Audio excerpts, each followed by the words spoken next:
मसँग मेरो एउटा साथी थियो होइन प्रत्येक खड्गा भने त्यसले मलाई भनेको थियो के अरे हिँड्नु त कुनै के अरे सानो बच्चा छ भने त्यसलाई किडन्याप गरेर सेक्स गरेर नि मारिदिने भनेछ। अनि त्यो त उता भाग्यो घर। अनि घर भागेपछि म त्यही बसेँ नि त। यो गर्ने बेलामा तिम्रो दुईजना थियो को प्रदीप खड्का के तिमीसँग काम गर्छ कि होइन ऊ पढ्छ। ऊ पढ्छ कहाँ बस्ने कता हो? ऊ पनि सिमरामै हो। सिमरामै बस्ने हो। घरभन्दा कति टाढा बस्छ हो तिम्रो? मेरो घरभन्दा 10 मिनटको बाटो। 10 मिनटको बाटो छ। त्यो दिनको बिहानदेखि घटना बताऊ त बाबु, साँचो साँचो के भयो? जसले हामी दुईजना त्यसलाई लिएर आयो होइन यता। तिमीले भन्यो नि त्यो दिन बिहान म वीरगञ्ज आएँ के भयो? पत्लाबाट वीरगञ्ज गएर वीरगञ्जबाट स्टाफ पुऱ्याएर अनि घर आयो नि। अनि त्यसलाई पनि लिएर आयो। म सिमराबाट उठायो त्यसलाई, आफ्नो साथीलाई। अनि यहाँ ल्याएर बस्यो। अनि हामी दुईजना मन गऱ्यो सेक्स गर्न होइन। अनि के अरे हामी आयो यता। अनि त्यो बच्चाहरू खेलिरहेको रहेछ। हामी खेल्न गएको होइन, बच्चाहरू खेलिरहेको रहेछ। अनि त्यहाँबाट चक्लेटको लालच दिएर कतिजना बच्चाहरू खेलिरहेको थियो? 3 जना थियो। 2 जना केटा थियो, एउटा केटी थियो। अनि केटी चाहिँ यही डर के अरे गढीमा आइरहेछ। पहिलेबाट चिन्थ्यो त्यो नानुलाई?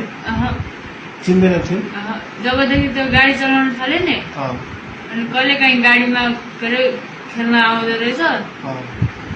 त्यो खेल्न आएको समयमा म हुँदैन थिएँ त्यहाँ। अनि के अरे अस्ति चाहिँ भेटाएको थियो। तर त्यसलाई नि गर्न मन लागेको थियो। घरमा कोही पनि थिएन, त्यसको नि कोही पनि थिएन, मेरो नि कोही पनि थिएन। लिएर आयो, जति मन गर्यो। चक्लेट किन्यो अनि त्यो त्यहाँबाट भन के भयो? चक्लेट किनेपछि अनि त्यसलाई लिएर गयो। होइन म एक्लै गएको। अनि चक्लेट किनेर आएपछि के भयो? त्यहाँ गयो, बच्चाहरू खेलिरहेको थियो। बच्चाहरू खेलिरहेको थियो। त्यो प्रत्येक पनि त्यही थियो। तिनीहरूले हेरिरहेको थियो। म चक्लेट किनेर आएँ। अनि चक्लेटको लालच दिएर लिएर गयो त्यसलाई। अनि दुईटा भाइहरूले के गर्यो? त्यो भाइहरूलाई त थोरै थर्काउनु बित्तिकै रुँदै घर पुग्यो। अनि के अरे चक्लेटको लालच दिएर गएपछि अनि हामी गयो त्यो घरमा। त्यो घर कसको घर थियो? खोइ त्यो कसको घर थाहा थिएन। अनि के अरे हामी यताउता हेऱ्यो, मान्छे छैन भनेर होइन। मान्छे थिएन। म आएँ, म पहिला सुरुमा छिरेँ होइन। अनि पछि केटी छिर्यो, बहिनी छिर्यो। अनि पछि लास्टमा प्रत्येक छिर्यो होइन। अनि म जबसम्म मन भएन नि तबसम्म गऱ्यो त्यसलाई गऱ्यो। म यत्तिकै हेरेर बसिरहेको। मेरो त एकचोटि उयो गर्नु निक्लिहाल्यो। अनि के अरे त्यसले जति मनसम्म गऱ्यो। कति रस्सीहरू बाँधेको थियो नि त्यो बेला? त्यतिखेर नि यहाँ मात्रै बाँधेको थियो। मैले पक्रेर बसिरहेको थिएँ, त्यसले उयो गरेर बसिरहेको थिएँ होइन। अनि के अरे जब त्यसको नि भयो नि अनि त्यसले भने यसले त यो उठ्यो, बिहोसबाट उठ्यो भने नि यसले हामीलाई भनिदिन्छ, यसलाई गएर मारिदियो भनेर। अनि त्यो गयो, गाडी लिएर गयो। त्यसलाई नि गाडी चलाउन आउँछ, स्कुल पढ्नु भए पनि गाडी लिएर गयो त्यो आफ्नो घर। म के अरे उयो सुसार गरेर नहाए धुवा गरेर खाना खाएर अनि त्यसको घर गयो। किनकि रिजर्भ थियो त्यसको घरको साइडबाट। अनि के अरे रिजर्भ लिएर गएर हेटौडा पुग्यो। हेटौडाबाट फेरि आउँदा रात पर्दाखेरि फेरि फोन आयो। के अरे भेटाएन भनेर फोन आयो होइन। फेरि त्यसको भोलिपल्ट नि फोन आयो, त्योबाट पनि भेटाएन भनेर आज फोन आएको थियो, भेटायो भनेर आज फोन आएको। अनि त्यो रस्सी बाँध्यो, तन्नामा राखे कतिखेर? जब भ्यायो नि हामी दुईजनाले, त्यो निक्लियो। अनि म एकैछिन बसेँ त्यहीँ।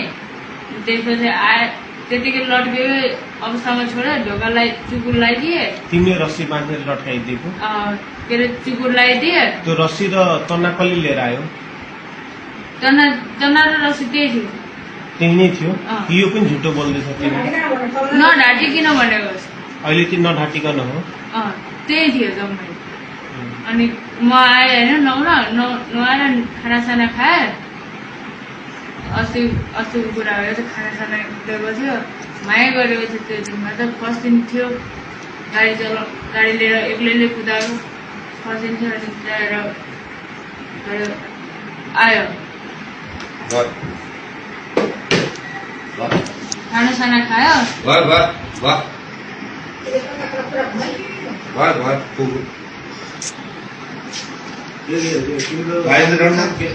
सुमन सुमन प्रदीप खड्का र तिमी सुमन लामा सुमन थापा तिम्रो नाम चाहिँ के हो सुमन अनि तिमीसँग त्यो गएर के पनि सेक्स गर्ने एकजना तिम्रो साथीको हो प्रदीप खड्का